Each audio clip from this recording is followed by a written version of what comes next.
Dear students, I am Israr Haq, lecturer English, teaching you class 12th English text Flamingo, and the topic we are going through is Poets and Pancakes, chapter number 6 of your textbook.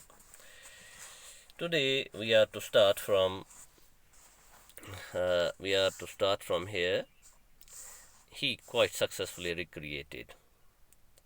यहाँ से हमें पढ़ना है. He quite successfully recreated. Come to page number 60 of your textbook. This is page number 60. आप देख सकते हैं page number 60 है ये. तो हाँ, यहाँ से हमने स्टार्ट करना है. He quite successfully. आपने अभी तक देखा जो हमारे राइटर हैं वो हमको किसके बारे में बता रहे हैं. राइटर हमको बता रहे हैं जो वहाँ पर सुब्बू है, सुबह यानी number 2 in the Gemini Studios, उसके बारे में मैंने आपको बताया है. ये जो हमारे राइटर हैं अशोका मित्रन, वो छोटा मोटा काम करते थे जेमिनी स्टूडियोज़ में. तो वहाँ पर उन्होंने देखा कि फ़िल्मों में कैसे काम होता है, कैसे मुश्किल हालात होते हैं. तो ये सब कुछ वो हमें बता रहे हैं. तो वो हमें बता रहे हैं जो वहाँ पर बॉय था, जो तमाशबीनों को यानी तमाशबीन थे अरेंजमेंट ओस कर बकि लक्ष्य मक्ष कायम ओस कर सो दपान बस बह कोरुस तबाह सिर्फ यम सुबुवन ये मेन जाय खमस तो पे राइटर वन कि सुबुवन क्या खे अम सज जाय कि सह प्रथ कम जाना, प्रथ कह चीज़ जानान. सिर्फ सह नंबर 1 बनियामुत कि अम मूजूब कि तस कमांडिंग तगान कह, मगर प्रथ कह इंतजाम एकदम मिनटन मज करान यस फिल्म लगे या कह शार्ट फिल्मावनस लगान. तो हम यहाँ से पढ़ते हैं अभी ही क्वाइट. तो सुबह के बारे में ही बात हो रही है. राइटर ट्रेस वनान he quite successfully recreated the mood and manner of the devadasis of the early 20th century. He quite successfully recreated the mood and manner. तो एकदम से देवदासीज क्या होती हैं. देवदासीज का मतलब ये होता है हिंदू मज़हब में वो लड़कियां जो मज़हब के नाम पर छोड़ दी जाती हैं, जिनकी शादी नहीं होती है, उनको देवदासीज यानी यम सिर्फ पूजा पाठ करान. दपान बिल्कुल तथे पे तुम सीरियस रोजान खुशी नश दूर, बिल्कुल तथे पे सुबह ते एकदम मूड क्रिएट करान एंड मैनर. तो सुई तरीक of the devadasis of the early 20 सह तथे पे हेकान बनित यानी यूत सीरियस मूड सह हेकान बनवित. He was an amazing actor. तो वो एक बहुत ही ज़बरदस्त एक्टर था. राइटर सोन वनान ही नेवर किसके बारे में, सुब्बू के बारे में. He never aspired to the lead roles. उसने कभी ये नहीं तमन्ना की कि बस कर कम बोर्ड रोल फिल्म मज, बट एस्पायर्ड मतलब गो यसन टू द लीड रोल मे गस फिल्म मज बन हा बह hero. But whatever subsidiary role he played, subsidiary go मातहत लकुट रोल. तो जो कुछ छोटा रोल वो फिल्म में करता था, in any of the films he performed better than the supposed main players. तो मेन प्लेयर्स जो फिल्म में होते थे यानी हीरो हीरोइन, उनसे वो ज़्यादा अच्छा काम करता था छोटे छोटे रोल करके भी. लकटिस रोल्स मज तो बेस्ट काम करान. He had a genuine love for anyone he came across. युस तस यस तस जम हे कत यानी युस तस कत बात कर तो तस बासे जेनविन लव. कुदरती तौर जेनविन गो असली. तो असली ठाठ्यार यस बगरावान. He came across युस तस नफर समखे he and his house was a permanent residence for dozens of near and far relations. तो युस तसन गर बुन सह वारियन रिश्तेदारन या जानन वालन हूं गर बनियाम. डजनस गो दर्जन वाद लूकन हूं गर बनियाम नियर एंड फार यम अमिस नज़दीक या दूरी के रिलेशन गए रिश्तेदार. एंड एक्विटेंसेस, एक्विटेंसेस क्या होता है, जानकार लोग. तो वो किसी को अपना घर बंद नहीं करता था. सारे पठो अपने घर दरवाज यल त्रावान, तो हर कोई उसके घर में रह सकता था. That he was feeding and supporting so many of them. तो यानी इन सब को क्या करता था relationship. It seemed against Subbu's nature to be even conscious. हद ये है कि तम सुन खसलत, नेचर क्या हो गया खसलत, तो उसकी खसलत के ये खिलाफ लगता था. सीमड को बासा उसके तम सुस ये खसलत खिलाफ to be even conscious that he was feeding. बिल्कुल सह यह एहसास करान कि बस इन लूकन बत खनावा, ये मैं इनको खाना खिला रहा हूँ या सपोर्टिंग या इनके मैं हेल्प कर रहा हूँ इतने लोगों की. बिल्कुल उसको इस चीज़ का कोई एहसान नहीं था, अंदाज़ा कि मैं इन पर कोई एहसान करे. बिल्कुल तासी अंदाज कि बस मैं एहसान करा या थकुन हाय हिना, बिल्कुल नहीं कहें. जन बिल्कुल तिमन बब तो पनी मर्जी सान करा. सच a charitable and improvident man. Youth असल इंसान चैरिटेबल गो युथ सखी इंसान यसन अथ यल्ला बगराय.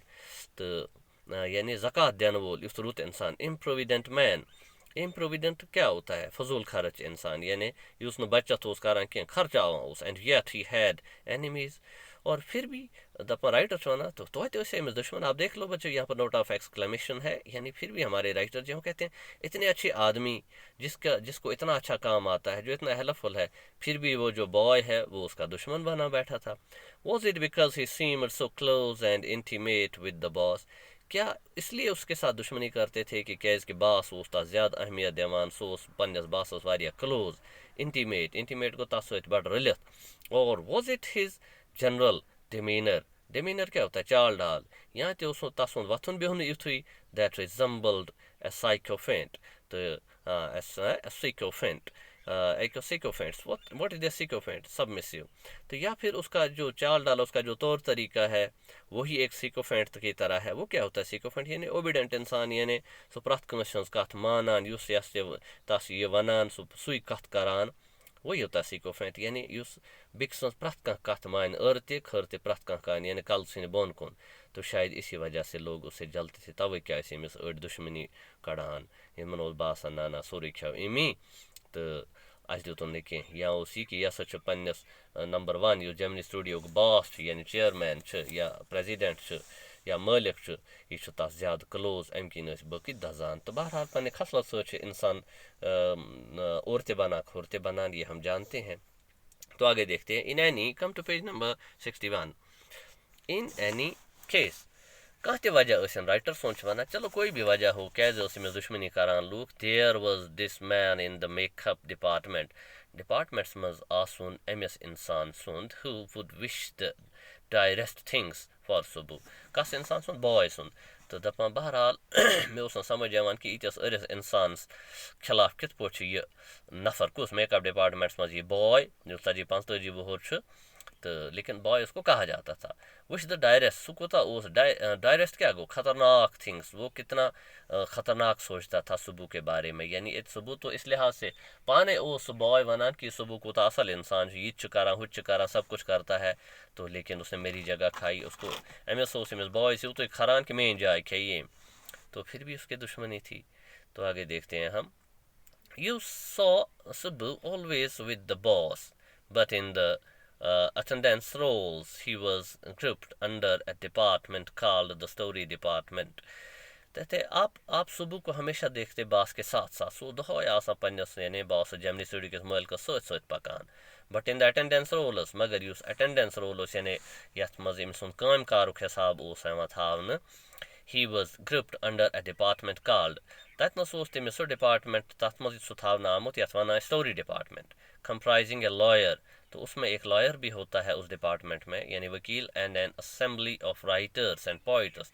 तो तथ मज बाकी राइटर्स, असेंबली मतलब वारिया राइटर आसान, तो पोइट्स आसान यम फिल्म लेखान तैयारी करान, तथ नोक्स एंड कॉर्नर्स सिद्ध करान।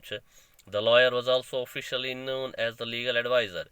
तो जो फिल्म में लॉयर होता है उसको लीगल एडवाइज़र भी कहा जाता है। लीगल कानूनी, एडवाइज़र गो मशवर देन मोन, मतलब गो कानूनी मशवर देन वो लीगल एडवाइज़र। वकील को लीगल एडवाइज़र भी कहते हैं। But everybody refer to him as the opposite. तो हर कोई उसको उसका अपोजिट ही कहता था, यानी यह सच तब ही कर लीगल एडवाइज़र छन के यह कानूनस दज तुलान। An extremely talented actress who was also extremely temperamental once blew over on the sets। तो इसका मतलब क्या है? एक बहुत ही एक्सट्रीमली टैलेंटेड एक्ट्रेस, एक बहुत ही मशहूर एक्ट्रेस की बात हो रही है यहाँ पर। कुस्ताम चाहिए एक्ट्रेस हीरायन, who was also extremely temperamental, मगर सो बद जज्बत। टेम्परामेंटल क्या होता है? जज्बत, यस एकदम शरारत खस या एकदम आसन चलस नीरित। Once blew over on the sets, उसको एक बार बहुत गुस्सा आ गया। कहाँ पर? सेट्स क्या होता है? सेट्स जहाँ पर शूटिंग होती है फिल्मन हज। While everyone stood stunned, yele prath kah os hakka bakka हैरान तो परेशान यमिस क्या गो, the lawyer quietly switched on the recording equipment। तो युस यह लीगल एडवाइज़र ओस तम हसा सुन तम कोर रिकॉर्डिंग, यानी यथ पे रिकॉर्डिंग गसान शूटिंग गसान तम core so tape recorder on, ठीक है, यानी रिकॉर्डिंग करें ऑन, ताकि मिस शरारत मज क्या क्या वन सो गो सो रिकॉर्ड। इक्विपमेंट गो सामान, मतलब गो तत टेप रिकॉर्डर आसे, रेडियो आसे, या युथ कह बोड़ सामान आसे यथ मज फिल्मन हज रिकॉर्डिंग करान sound recording. When the actress paused for breath, तो ये सो रिक्याय पत बुरबल वन ये सो रिकाय पत शख खेन खत ब्रेथ BREATH ब्रेथ पढ़ो ब्रीथ मत पढ़ो इसको the lawyer said to her तो लॉयर ने उससे कहा ये वना ये लॉयर तस 1 minute प्लीज 1 मिनट रुको जी and played back the recording इम को एकदम टेप रिकॉर्डर आन यानी यथ मो बनो सो बकवास वना लेक कर या शरारत कर वो सो बोजन बह क्या one there was nothing incriminating or unmentionably foul about the actress's tirade against the producer. There was nothing incriminating or unmentionably foul. इस रिकॉर्डिंग में कुछ भी ज़्यादा बुरा नहीं था, ठीक था। इनक्रिमिनेटिंग डिक्लेयरिंग गिल्टी कुछ ज़्यादा बुरा नहीं था, और अनमेंशनेबली यहाँ उसने मेंशन करने लायक है, अनमेंशनेबली फाउल फाउल गो खराब, कुछ ज़्यादा बुरा नहीं था उसमें उसने मेंशन हेको कर कि about the actress tirade. What is a tirade? Angry speech. Tirade गो शरारत मज इंसान पारान सू गो tirade against the producer. But when she heard her voice again मगर ये तम पन्नी कथ बूज अम रिकॉर्डिंग मज through the sound equipment, she was struck dumb. So गए बिल्कुल छप गए तास, struck dumb मतलब छप गए तास। A girl from the countryside, she hadn't gone through all the stages of worldly experience that generally precede a position of an importance and sophistication that she had found herself herself catapulted into. तो ये एक ऐसी लड़की थी उस गांव पे आमज। A girl she was struck dumb. A girl from the countryside क्या होता है? गांव इलाका मज आमज गांवों पे। She hadn't gone through all the stages of worldly experience. तो अमिस ओस न त्यूत तजुर्ब दुनियाहुक कह that generally precede a position of importance. तो हीरो हीरोइन अचानक मशहूर गसान तो बन तो इन तीचा मेहनत पेमच वारियान कहें कि इन पता जिंदगी कत पे पकान। तो यह इम्पॉर्टेंट पोजिशन यानी अत हीरोइन बन ब्रोह मेहनत पेवान वारियान लूकन करें जिन दक खिन वो इसने नहीं। एंड सोफिस्टिकेशन या बाकी मामला लकड़ लग। सोफिस्टिकेशन क्या होता है?